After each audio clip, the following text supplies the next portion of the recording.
How about you? I'm serious.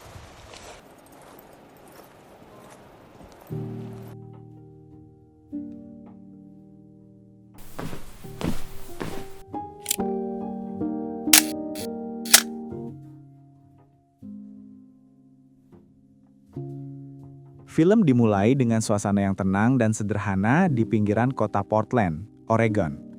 Kamera menyorot ruang-ruang rumah yang biasa, jalanan kecil, dan kehidupan yang tampak berhenti sejenak. Di antara kesunyian itu, kita diperkenalkan pada tokoh utama bernama Mark. Ia adalah pria berusia sekitar 30-an, hidup bersama istrinya, Tanya, di sebuah rumah sederhana. Mereka sedang menanti kelahiran anak pertama. Mark tampak sibuk dengan rutinitas yang biasa, menata rumah, berinteraksi singkat dengan Tanya, lalu menyiapkan diri untuk keluar. Di tengah kesibukan kecil itu, telepon berdering. Peneleponnya adalah Kurt, teman lamanya yang sudah lama tidak ia temui. Suara Kurt terdengar santai, agak kabur dan sedikit kikuk. Ia mengajak Mark untuk berkemah selama akhir pekan di daerah pegunungan sekitar Oregon, menuju sebuah mata air panas alami yang disebut Buckbee Hot Springs. Awalnya, Mark ragu. Ia punya tanggung jawab di rumah, dan Tanya tampak kurang setuju ia pergi begitu saja. Namun setelah beberapa pertimbangan, ia memutuskan menerima ajakan itu. Mark mengatakan bahwa perjalanan ini mungkin hanya sebentar, dan ia berjanji akan pulang keesokan harinya. Dengan persetujuan setengah hati dari Tanya, ia pun berangkat. Mark mengendarai mobil stasiun tuanya, dan di kursi belakang ada seekor anjing bernama Lucy. Ia menuju sebuah titik pertemuan di mana Kurt sudah menunggu. Saat mereka bertemu, terlihat jelas ada jarak di antara mereka. Mereka pernah sangat akrab, tetapi kini ada kecanggungan yang terasa. Kurt tampak lebih bebas, berpenampilan acak-acakan, dan berbicara dengan nada lembut namun mengambang. Mark, sebaliknya, lebih tenang, lebih berhati-hati, dan tampak memikul tanggung jawab orang dewasa. Perjalanan mereka dimulai dengan suasana canggung namun hangat. Mereka menyusuri jalan raya, lalu berbelok ke jalan kecil menuju pegunungan. Selama perjalanan, mereka berbicara ringan tentang kabar teman-teman lama, kehidupan, dan kenangan masa muda. Percakapan mereka sesekali terhenti, digantikan oleh suara radio yang memutar siaran politik. Siaran itu membicarakan persoalan sosial dan ekonomi, tetapi Mark dan Kurt tidak terlalu menanggapinya. Dunia di luar mobil terasa jauh dari percakapan pribadi mereka. Kurt bercerita bahwa ia baru saja tinggal di rumah seorang perempuan, tapi tampaknya hubungan itu tidak jelas. Ia hidup tanpa rencana pasti, berpindah-pindah tempat, dan tidak punya pekerjaan tetap. Mark hanya mendengarkan.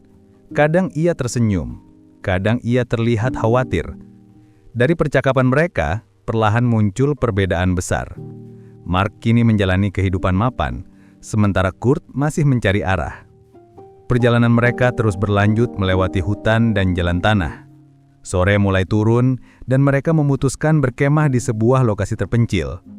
Mark menyalakan api unggun, sementara Kurt menyiapkan minuman dan berbicara tentang hal-hal yang lebih pribadi. Di tengah keheningan malam, Kurt mulai melontarkan pikiran filosofis tentang kehidupan, kehilangan, dan persahabatan. Ia mengatakan bahwa dunia kini terasa penuh kesedihan, dan bahwa setiap orang tampak saling menjauh. So fucking for real. Anything that I couldn't get myself out of. Shooting. One hand is renegade. Right?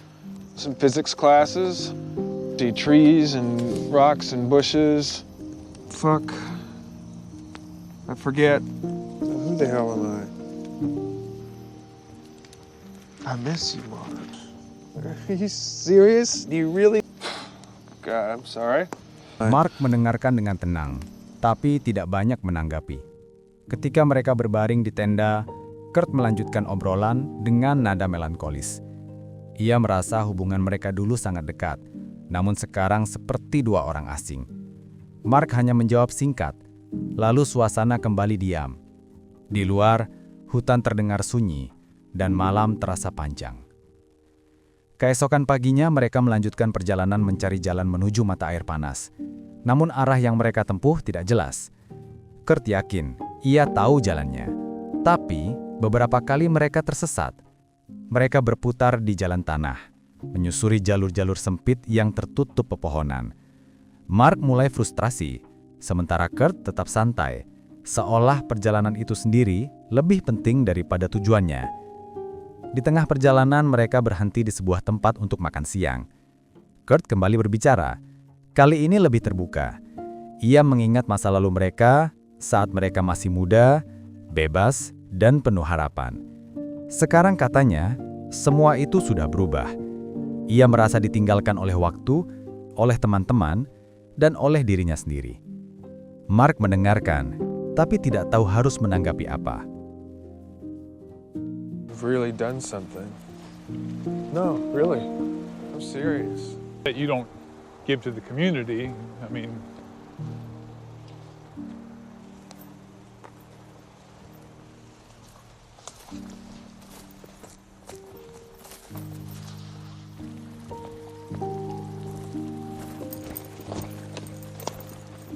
This is it, Mark.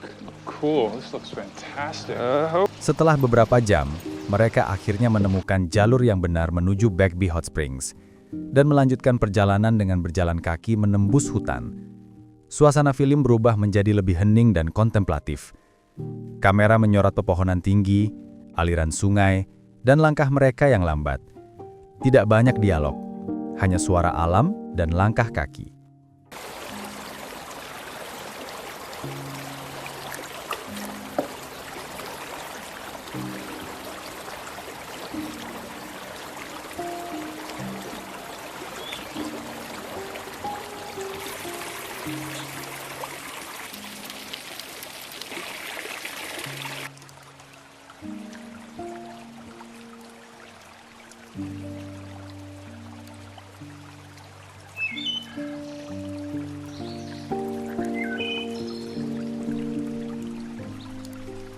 Sesampainya di mata air panas, tempat itu tampak sepi.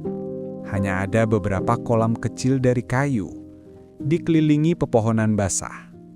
Mereka menaruh barang-barang lalu bergantian berendam. Air panas dan uap menutupi sebagian pandangan. Disinilah hubungan mereka mencapai titik paling jujur. Kurt mendekat, menepuk bahu Mark, lalu memijat pundaknya dengan lembut. Gerakan itu sederhana, tetapi terasa syarat makna. Semacam usaha untuk menyembuhkan jarak, menebus kesepian, dan mengembalikan kedekatan lama. Mark tidak menolak, namun juga tidak menanggapi secara emosional. Ia hanya diam, menatap ke depan, sementara suara air terus mengalir. Ketegangan halus antara mereka terasa jelas, tapi tidak pernah benar-benar dijelaskan. Setelah beberapa saat, mereka berpakaian kembali dan meninggalkan tempat itu dalam diam. Saat berjalan menuju mobil, suasana berubah menjadi tenang dan agak muram. Mereka tidak banyak bicara. Hari mulai sore, dan cahaya matahari menembus kepohonan seperti simbol waktu yang terus berjalan. Dalam perjalanan pulang, suasana mobil terasa berbeda. Tidak lagi ada tawa kecil atau percakapan ringan. Hanya suara jalan dan udara yang bergerak pelan. Mereka berhenti di sebuah kedai kecil untuk minum kopi, tetapi percakapan mereka tidak berkembang. Kurt tampak semakin melamun, sedangkan Mark lebih banyak menatap keluar jendela. Saat mereka tiba kembali di kota, Mark mengantar Kurt ke sebuah tempat di pinggiran jalan. Mungkin sebuah rumah teman, mungkin hanya titik singgah. Kurt turun dari mobil, berterima kasih singkat, lalu berjalan pergi tanpa arah yang jelas. Mark menatap keluar jendela sejenak, seolah ingin mengatakan sesuatu, tapi tidak jadi. Ia kemudian menyalakan mesin dan pergi. Kamera mengikuti Kurt yang berjalan sendirian melewati jalanan kota. Ia terlihat lelah, tapi juga damai. Ia duduk di taman, memperhatikan orang-orang di sekitarnya. Beberapa saat kemudian, ia pergi ke sebuah bar kecil, memesan minuman, lalu duduk diam. Tidak ada dialog, hanya musik lembut yang mengiringi. Film berakhir dengan kesunyian yang panjang. Mark kembali ke rumahnya. Tanya menyambut dengan singkat, dan mereka melanjutkan rutinitas biasa. Tidak ada perubahan besar yang terlihat, namun penonton tahu bahwa perjalanan itu meninggalkan sesuatu. Mungkin nostalgia, mungkin kesadaran kecil tentang waktu yang tak bisa diulang. Kurt, di sisi lain, menghilang kembali ke kehidupannya yang mengambang. Ia menjadi simbol dari masa lalu yang tidak sepenuhnya pergi, tetapi juga tidak bisa dihidupkan kembali. Secara keseluruhan, Old Joy adalah kisah sederhana tentang dua sahabat yang berusaha menyambung kembali sesuatu yang pernah mereka miliki. Perjalanan mereka tidak menghasilkan resolusi atau jawaban, melainkan sebuah kesadaran bahwa kebersamaan kadang hanya bertahan sementara. Waktu, tanggung jawab, dan perubahan hidup perlahan menggeser kedekatan lama menjadi kenangan samar. Film menutup dengan kesunyian yang panjang, tanpa klimaks, tanpa keputusan besar. Hanya perasaan hampa namun hangat, seperti gema masa lalu yang masih bergetar antara dua orang yang dulu saling mengenal. Makna film. Film Old Joy menyampaikan makna yang dalam tentang perubahan hubungan manusia seiring waktu. Ia menunjukkan bahwa kedekatan masa lalu tidak selalu dapat dipertahankan ketika hidup membawa dua orang ke arah yang berbeda. Melalui perjalanan sederhana dua sahabat, film ini menyoroti rasa kehilangan, kesepian, dan kerinduan terhadap masa muda yang bebas dari beban tanggung jawab. Kelly Reichardt menggunakan ritme lambat, dialog minimal, dan pemandangan alam yang sunyi untuk menggambarkan keheningan emosional antara Mark dan Kurt. Dua pribadi yang mewakili dua fase kehidupan, satu yang telah beranjak ke kedewasaan, dan satu yang tertinggal dalam kebebasan tanpa arah. Pada akhirnya, Old Joy berbicara tentang keniscayaan jarak yang tumbuh antara manusia, bahkan dalam persahabatan yang paling dekat. Film ini mengingatkan bahwa kehangatan lama kadang hanya bisa hidup dalam kenangan, dan bahwa kebersamaan pun dapat menyisakan rasa sepi. Ia bukan kisah tentang kehilangan seseorang, melainkan tentang kehilangan waktu yang tak dapat diulang, dan bagaimana keheningan seringkali lebih jujur daripada kata-kata.